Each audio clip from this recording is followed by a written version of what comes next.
सबसे पहले अमिताभ क्लासेज में आपका स्वागत है। आप पढ़ रहे हैं वॉइस और वॉइस में आज है future perfect tense change to future perfect continuous tense में इंट्रोगेटिव सेंटेंस और इंट्रोगेटिव एंड नेगेटिव सेंटेंस। आज का वीडियो बहुत शानदार बनने वाला है। जिस भी स्टूडेंट को एक्टिव वॉइस से पैसिव वॉइस बनाने का ढंग नहीं है, एकदम समझिए कि ढंग तो आना ही है किसी भी तरीके से, बशर्ते आप वीडियो से जुड़े रहें, बने रहें, पूरा देखें, कंफर्म है आपको समझ में आएगा। अगर बिल्कुल आपने कभी एक्टिव से पैसिव वॉइस नहीं पढ़ा है तो आज जो वीडियो है ये बिल्कुल आसान बनने वाला है वॉइस का और आपको जरूर समझ में आएगा। ध्यान देंगे बाबू।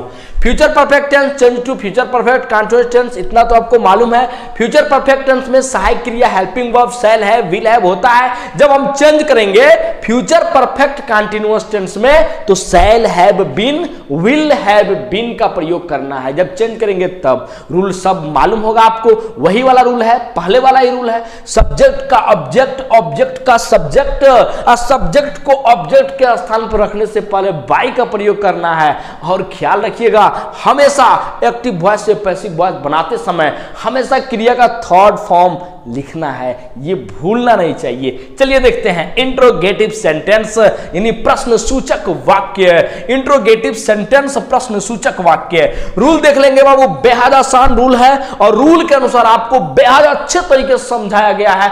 इस तरीके का वीडियो आपको मिलना बिल्कुल मुश्किल है, ये समझिएगा। सबसे पहले आपका शैल या विल हो गया यानी सहायक क्रिया, उसके बाद से आप लिखेंगे यहां पे ऑब्जेक्ट होगा। क्या लिखेंगे बाबू? ऑब्जेक्ट यानी शैल या विल, उसके बाद से आपको ऑब्जेक्ट लिखना है। ख्याल रखिएगा इस ऑब्जेक्ट के अनुसार शैल लगना होगा तो शैल लगाइएगा और विल लगना होगा तो क्या लगाइएगा? विल। यानी शैल का प्रयोग करना होगा तो शैल का प्रयोग कीजिए, विल का प्रयोग करना होगा विल का प्रयोग कीजिए, लेकिन ऑब्जेक्ट के अनुसार, ऑब्जेक्ट को देखकर। यानी अगर आई और वी ऑब्जेक्ट है, ठीक है ना, तो वहां पे हम किसका प्रयोग करेंगे? शैल का। अगर आपका ऑब्जेक्ट क्या है यानी आई और वी को छोड़कर अन्य नाउन या प्रोनाउन अगर है तो वहां पे हम विल का प्रयोग करेंगे और उसके बाद से ऑब्जेक्ट आप लिख लेंगे। उसके बाद से आपको हैव बीन का प्रयोग करना है क्योंकि शैल हैव विल हैव को आप shall have been will have been में चेंज करने जा रहे हैं। उसके बाद से क्रिया का थर्ड फॉर्म तो एकदम यूज करना ही है और फ्यूचर परफेक्ट टेंस में क्रिया का थर्ड फॉर्म होता ही है और आप जब चेंज करेंगे उस समय भी आपको क्रिया का थर्ड फॉर्म ही यूज करना है। उसके बाद से आपका बाई हो जाएगा, उसके बाद से आप सब्जेक्ट लिखेंगे और इंट्रोगेटिव सेंटेंस है बाबू तो क्वेश्चन मार्क का तो प्रयोग होना ही है। आइए देख लेते हैं, एक्टिव देख लेते हैं। बेहद आसान तरीके से आपको समझाया गया है। अगर आपने अभी तक लाइक नहीं किया है तो कृपया करके लाइक कर लीजिए क्योंकि इस ठंड में किसी तरीके से मुश्किल से ये समझिए कि आपके लिए मैं वीडियो तैयार कर रहा हूं कि आपको बोर्ड के एग्जाम में किसी प्रकार का कोई दिक्कत न हो। चलिए देखते हैं, एक्टिव देखेंगे। विल यू हैव प्रेज्ड मी दिया है, ठीक है ना। देखिए हेल्पिंग वर्ब यानी सहायक क्रिया पहले आया है तो कंफर्म है कि जब हम पैसिव वॉइस में चेंज करेंगे तो वहां भी हेल्पिंग वर्ब यानी सहायक क्रिया पहले होना चाहिए। तो सबसे पहले हम ये सर्च कर लें, ये ढूंढ लें कि हमारा ऑब्जेक्ट है कहां, क्योंकि उसी के अनुसार हमको शैल या विल का प्रयोग करना है। तो देखेंगे बाबू ये विल आपका हेल्पिंग वर्ब सहायक क्रिया, ये आपका यूज सब्जेक्ट है, ये हैव विल में का छुटा हुआ, ये प्रेज जो है बाबू ये आपका क्रिया का तीसरा फॉर्म है और ये आपका क्या हो गया? मी, ये आपका ऑब्जेक्ट है। तो जब मी को आप इधर लाओगे तो क्या होगा? आई। आई जब होगा तो ये बताइए शैल का प्रयोग करेंगे कि विल का? शैल का प्रयोग करेंगे। तो सबसे पहले आप शैल लिख लीजिए क्योंकि इंट्रोगेटिव सेंटेंस है। शैल के बाद से आपको ऑब्जेक्ट लिखना। ऑब्जेक्ट में क्या था? मी। मी का क्या हो जाएगा बाबू? आई हो जाएगा। अब शैल में का क्या छुटा हुआ है? Have been. बिंदास आप यहां पे क्या लिखिए? हैव लिखिए और क्या लिखिए बाबू? बीन लिखिए। उसके बाद देखिए आपका रूल क्या कर रहा है? वर्ब का तीसरा फॉर्म यानी क्रिया का तीसरा रूप लिखना है। तो क्रिया इसमें देखेंगे क्या है बाबू? प्रेज्ड। क्रिया का थर्ड फॉर्म इसमें दिया ही है, आपको ढूंढना भी नहीं है। तो ये आपका प्रेज्ड हो गया। उसके बाद से आपका रूल क्या कर रहा है? बाई। तो यहां पे हम लिख लेंगे बाई और जब यू को हम ऑब्जेक्टिव केस में ले जाएंगे अर्थात यू को जब हम ऑब्जेक्ट के स्थान पर ले जाएंगे तो यू को हम यू में ही चेंज करते हैं। यू लिख दिए, उसके बाद से क्वेश्चन मार्क का प्रयोग कर देंगे। ओके, यहां ध्यान देंगे बाबू, shall I have won this match, बेहद आसान है, ध्यान देंगे बाबू, shall I have won this match. सबसे पहले ये शैल आपका हेल्पिंग वर्ब, आई आपका सब्जेक्ट है, ये हैव शैल में का छुटा हुआ, वन जो है बाबू ये आपका क्रिया का तीसरा रूप है, और दिस मैच जो दिया है ये आपका क्या है, ऑब्जेक्ट है। तो जब ऑब्जेक्ट है तो ध्यान देंगे यहां पे शैल या विल पहले दिया है, मान लीजिए शैल दिया है तो आपको भी यहां पे हेल्पिंग वर्ब पहले लिखना है। तो सबसे पहले हम ऑब्जेक्ट के पास पहुंचेंगे। ऑब्जेक्ट क्या है बाबू, दिस मैच। ये बताइए दिस मैच के साथ शैल का प्रयोग करेंगे कि विल का? विल का प्रयोग करेंगे, क्योंकि आपको मालूम है आई और वी के साथ सिर्फ शैल का प्रयोग करते हैं। तो यहां पर बाबू सबसे पहले हो जाएगा विल, और विल के बाद से ऑब्जेक्ट हमने क्या ढूंढा था, दिस मैच, तो यहां पे हो जाएगा बाबू दिस, उसके बाद से क्या हो जाएगा, मैच। अब देखिए विल में का क्या छुटा हुआ है, यहां पे रूल आपको बता ही रहा है, विल में का छुटा हुआ है बीन, क्योंकि हमने ऑब्जेक्ट लिख दिया। अब ऑब्जेक्ट लिखने के बाद से हैव बीन बच गया बाबू, तो यहां पे आपका हो जाएगा हैव, उसके बाद से क्या हो जाएगा, बीन। उसके बाद से देखिए रूल क्या कर रहा है, क्रिया का तीसरा फॉर्म लिखना है। अब क्रिया इसमें क्या है, वन, वन का फर्स्ट फॉर्म विन होता है, विन, वन, वन यानी सेकंड भी वन और थर्ड भी वन। जरूरत आपको क्या है, वन, यानी क्रिया का तीसरा फॉर्म जरूरत है। तो यहां पे आपका क्रिया का तीसरा फॉर्म वन हो जाएगा, और उसके बाद से हम क्या लिखेंगे बाबू, बाई लिखेंगे।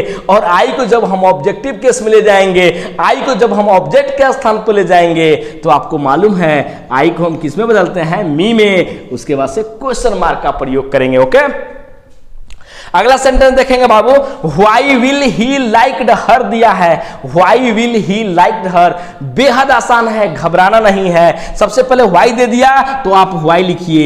एक चीज ख्याल रखिएगा, कोई भी क्वेश्चन वर्ड अगर यहां पे आता है तो क्वेश्चन वर्ड सेम यहां हम उतार लेंगे, समझ में आ गया? तो व्हाई का व्हाई हो गया। उसके बाद से देखेंगे विल दिया है, अब विल को मत देखिए, पहले आप ऑब्जेक्ट के पास पहुंचिए। ऑब्जेक्ट क्या है बाबू, हर है, क्योंकि ये जो व्हाई है ये आपका वाई मतलब क्यों, ये क्वेश्चन वर्ड है, ये विल आपका हेल्पिंग वर्ब सहायक क्रिया है, ये ही आपका सब्जेक्ट हो गया, लाइक्ड आपका ये आपका क्रिया है, और जो हर दिया है ये आपका ऑब्जेक्ट है।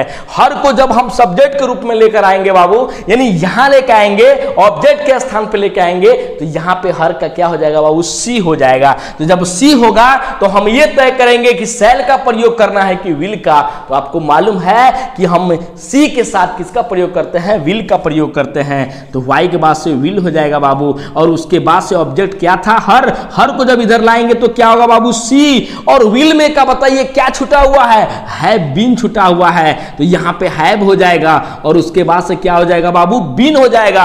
अब देखिए रूल क्या कह रहा है, क्रिया का तीसरा फॉर्म लगाना है। इस सेंटेंस में क्रिया क्या है, लाइक्ड, और तीसरा फॉर्म दिया ही है, हमको कोई दिक्कत है नहीं, तो यहां पे लाइक्ड कर लेंगे, और उसके बाद हम लिखेंगे बाई। और ही को जब हम ऑब्जेक्ट के स्थान पे ले जाएंगे बाबू, ही को जब हम ऑब्जेक्ट के स्थान पे ले जाएंगे, या ही को हम किस में चेंज करते हैं, हिम में, तो बाई क्या हो जाएगा, हिम हो जाएगा, और क्वेश्चन मार्क का प्रयोग कर लेंगे। ओके, अगला देखेंगे इंट्रोगेटिव एंड निगेटिव सेंटेंस। बेहद आसान तरीके से समझाने वाला हूं, वीडियो को अंत तक जरूर देखिएगा, कंफर्म है आपको समझ में आएगा। ये समझिए ट्यूशन फेल, कोचिंग फेल, सब कुछ फेल, एकदम कंफर्म है, वीडियो से बना रही है, आपको जरूर समझ में आएगा।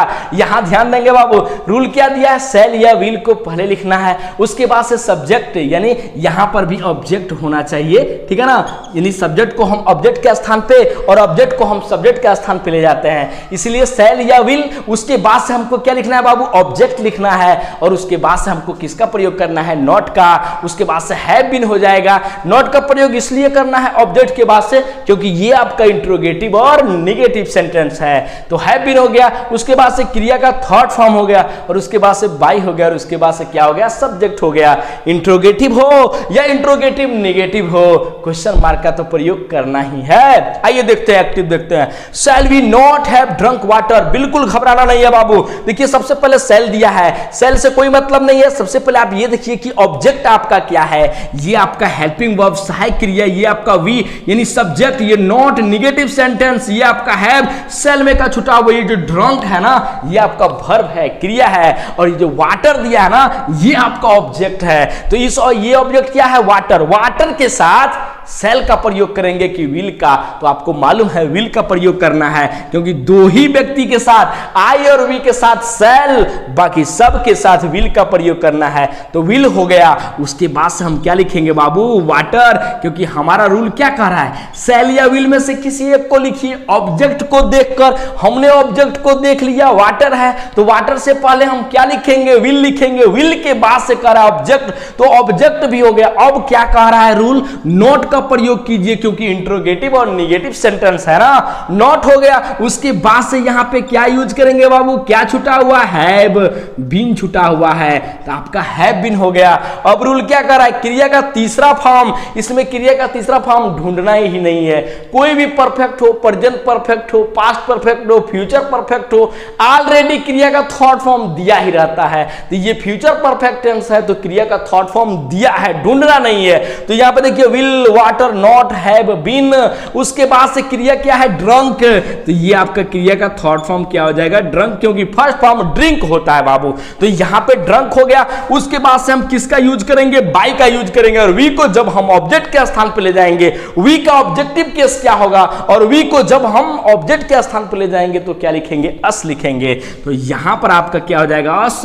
और उसके बाद से क्वेश्चन मार्क का प्रयोग तो करना ही है, छोड़ना नहीं है। यहां ध्यान देंगे बाबू, will they not have played football दिया है, ओके, बिल्कुल नहीं घबराना है। अब यहां पे ध्यान दीजिए कि सबसे पहले ऑब्जेक्ट कौन है, तो आपको बता चुका हूं ना, विल आपका हेल्पिंग वर्ब, दे आपका subject, not negative sentence, have will में का छुटा हुआ, और जो प्लेड है ना ये आपका वर्ब है, क्रिया है। और क्रिया का कौन सा फॉर्म है? तीसरा फॉर्म है। ये सब मतलब दिमाग में रहना चाहिए कि first form, second form, third form क्या क्या होता है, ठीक ना। उसके बाद देखेंगे फुटबॉल, ये आपका ऑब्जेक्ट है बाबू। तो जब फुटबॉल को इधर लेकर आओगे तो फुटबॉल को जब लाने से पहले ये देख लेंगे कि सेल या विल में से क्या यूज करना है। तो विल यूज करना है, तो यहां पे विल हो जाएगा। उसके बाद से क्या हो जाएगा बाबू? फुटबॉल हो जाएगा।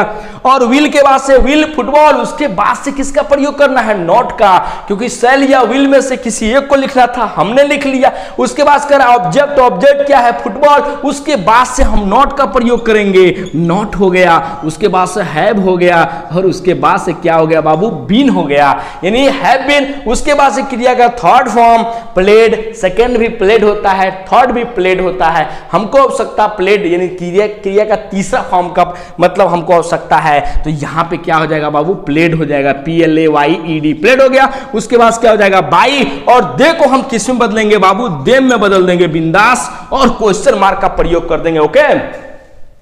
अगला सेंटेंस देखेंगे, when shall we not have done our work है। तो सबसे पहले when दिया है, बिंदास आप when नोट कर लीजिए, when हो गया। अब shall दिया है, shall को भी मत नोट कीजिए, पहले देख लीजिए ऑब्जेक्ट क्या है। ऑब्जेक्ट क्या है? our work। जब our work दिया है तो shall या will में हम क्या यूज करेंगे? will का प्रयोग करेंगे। तो यहां पे हो जाएगा बाबू will, उसके बाद हो जाएगा our, उसके बाद हो जाएगा work, और ऑब्जेक्ट के बाद से अब किसका प्रयोग करना है? not का। तो यहां पे क्या लिख लेंगे बाबू? not।